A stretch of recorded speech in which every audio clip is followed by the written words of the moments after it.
Mr. President, sabi po sa Matthew 7:25, the rain shall fall down, the streams or rivers shall rise up, the wind shall blow and it will beat against the house, but the house will stand because it is built in good foundation. So sa pagbati ko sa ating Senate President, Majority Leader at ating colleagues ngayong hapon na to, I'd like to emphasize the first thing na ang pundasyon ng isang bansa, ng isang bayan, ng isang senado, ng isang pamilya o ang pundasyon ng mga Pilipino ay napakahalaga. Nasusubukan ang ating pundasyon pagka meron pong kalamidad o sakuna. So ang ginamit po sa Biblia ay yung pag-ulan, pagbaha, paghangin. We are not a stranger to crisis, whether it's the oil shock of the 70s, whether it's Japanese time, Spanish time, the American Commonwealth, or let's talk about recent history, at least for those of us who were born or were already in government at that time. If you remember, Mr. President, in 1997, nung tumama yung Asian crisis, marami sa atin mga bangko at real estate companies ay may mga practices na magaganda at kumikita, pero nung tumama po itong crisis na to, talagang akala natin hindi na makakabangon. But most, if not all, almost all of them, especially our banks, learned from that experience. That's why isa sa pinakamatitibay ang ating ating banking industry. We have some of the best banks. No, it's smaller in size compared to, of course, neighbor natin ang China, Japan, India. No, of course, the Western countries. Real estate, ganun din po. After the 97 crisis, natuto, di ba? Ang Hong Kong po tinamaan ng SARS. So nung tinamaan ng SARS, nung dumating yung COVID, hindi lang sila mas maraming laboratories, pero mas madali nilang na pinairal ang kanilang mga contingency plans. Ang Thailand naman ay isa sa pinakamasama ang tama nung bago po ang AIDS pandemic. So, aside from beefing up their research, their hospitals, their information drive, nung tumama din ang pandemic, mas handa din ang Thailand. Unfortunately, for example, for our tourism industry, during the pandemic, I think was Bayanihan 2, no? We tried to put money for infrastructure kasi ang Vietnam pala, ang Thailand, ang Hong Kong, several countries tahimik lang during the pandemic, pero para mabigyan ng trabaho ang kanilang mga constituents at the same time para ihanda pag nag-open na sila, ay slowly pala ay pinuput in place yung infrastructure. So of course, ginagawa ngayon ang subway, nandiyan po yung Bulacan Airport, tuloy-tuloy po ang pagpapaganda ng airport sa Clark.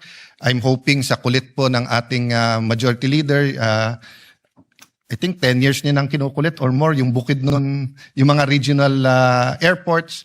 I still remember the time when SP Soto was also mentioning the former grandeur of the Soto Hospital in Cebu. And all of us experienced nung napakaganda in terms of service ang PGH. Pero grabe ang pila at kulang talaga sa equipment. And now if you look at both hospitals, Vicente Soto in Cebu and the PGH, napakaganda. Part of the reason of this is because pag crisis, we learn to work together. So yes, there are so many things that drive us apart. Ang politics ngayon napakainit. Pero kailangan natin, if there are two words that I want to leave or two concepts today after the sponsorship is one, consensus. Pag sobrang bigat ng problema or maaring sobrang bigat na harapin. So let me put that in focus.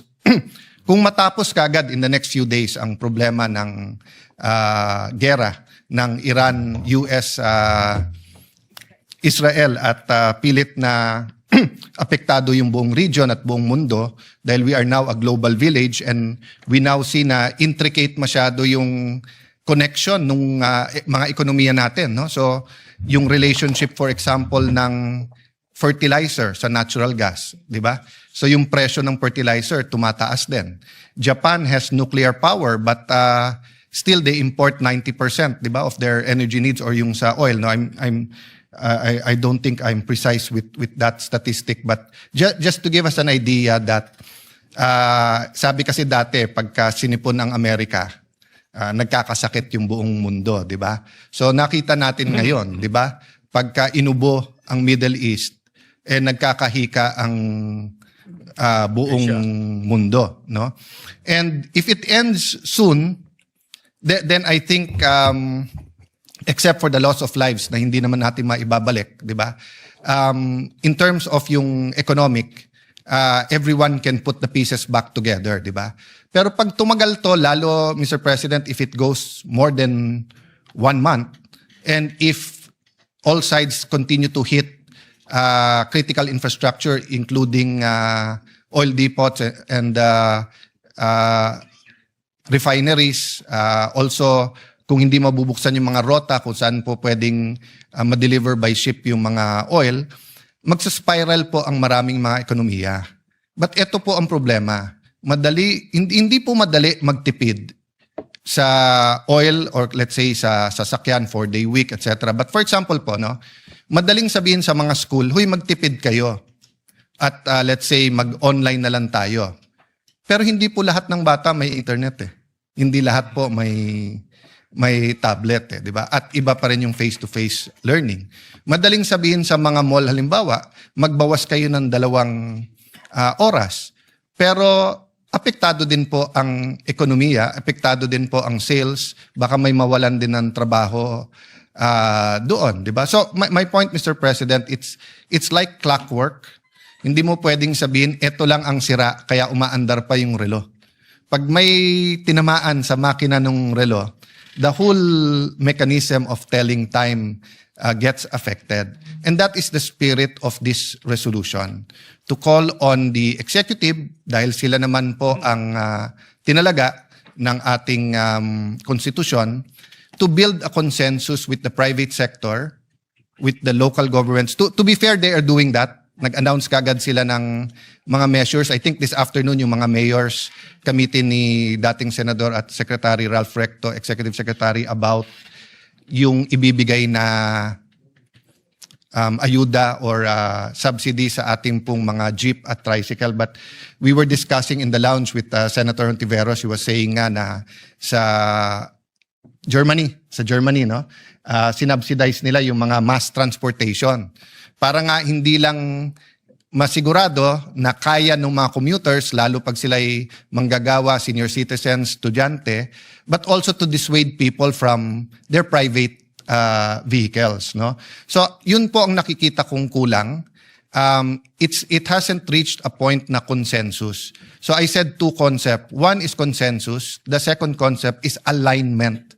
I've learned in my Christian life, it's not enough to do good. It's not enough to read the Bible and try to act in accordance with the Bible. You have to continually ask God, where do you want us to be? And then to align.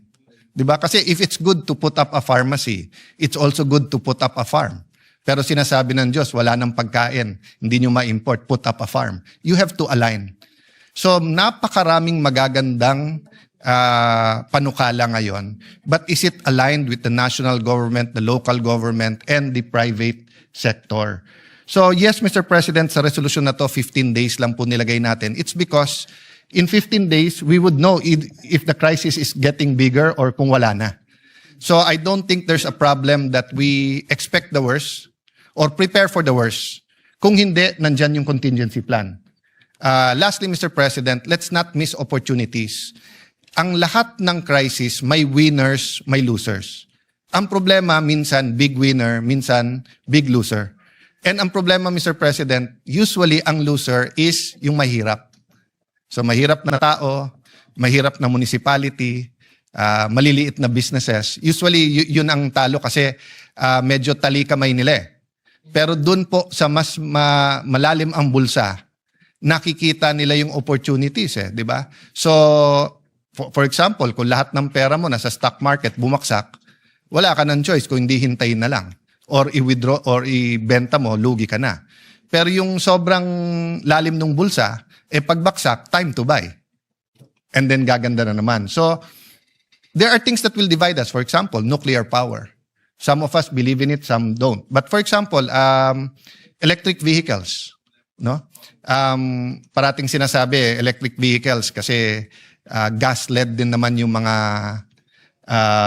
power plants natin. But that's not always true. No? So the point, Mr. President, is this is to prepare us not only for the challenges, but also for the opportunities. And although there has been Supreme Court decision saying na hindi pwede yung executive legislative, meaning may gagawin yung executive na actual body and then may member ang executive. But I think if it's consensus building, kung sino man yung mga chairman natin na critical sa nangyayari, makakatulong na magsama-sama. And lastly, Mr. President, as I close and as I pray that God will show us the opportunity, show us the challenges, strengthen us, help us to have a little bit, kung hindi man total, a little bit of political ceasefire at mag-focus muna sa maaring malalaking problema. May I ask that as a gesture with your permission that all members become authors of this resolution. And of course, if there are any amendments, whether to style or substance, it is by no means a perfectly crafted resolution. Thank you, Mr. President, and I submit to the